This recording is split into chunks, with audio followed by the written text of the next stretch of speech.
Where were you in terms of progress? Okay, so we started today with nothing done because it was the kickoff. So we got both Team Elijah and Elsie together in our big room. We watched the kickoff on the screen, and we kind of together as both teams analyzed the maximum way to score points, what we thought would be the most efficient way to score points. We looked at the different mechanisms we thought would be important to the game, just kind of breaking down what exactly we thought the robots would need to accomplish in this game.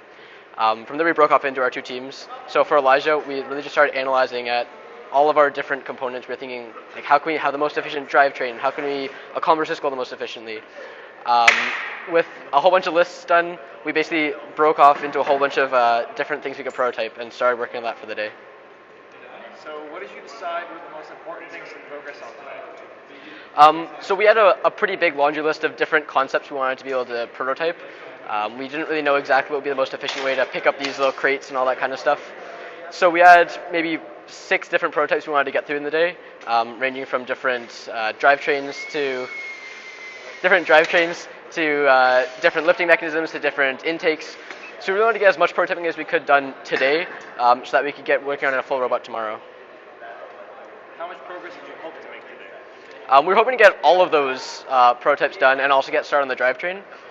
We were hoping to finish the drivetrain today, which we didn't manage to do, but we did manage to figure out, based on some of our prototypes, what the dimensions of the drivetrain would need to be. So we've got that mostly done at this point. Hopefully we can finish that up tomorrow.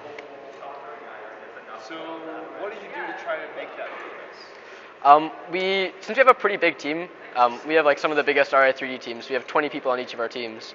So since we have such a big team, we're really able to split up the tasks among everyone.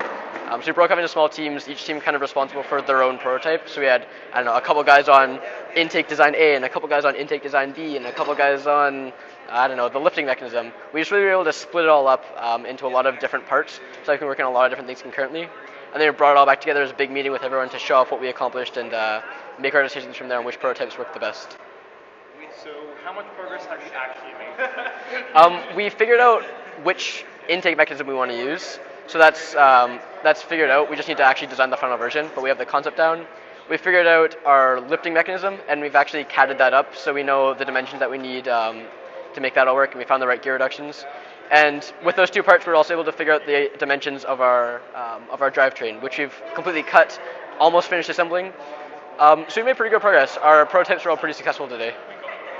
So what do you want to achieve tomorrow? Tomorrow we want to get working on the actual final versions of the intake and of the lifting mechanism. We've blocked out the broad concepts and prototyped them, but we haven't actually started manufacturing any of that. So we really need to get started on that, and we'd also like to finish up the drivetrain. It's pretty close. And so how are you going to achieve that kind of progress tomorrow? We're going to try to do the same kind of approach we did today, but rather than having a lot of small teams, we have less tasks to get done.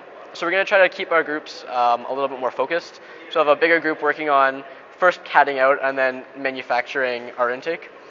We do want to get as much CADed as we can. So I know that's a question that a lot of people probably have, is whether or not we're actually going to CAD, given that we only have 3 days. But we've been using it already, and it's a really useful tool. So we're going to try to get as many people CADing as we can so we can get the manufacturing done as quick as possible.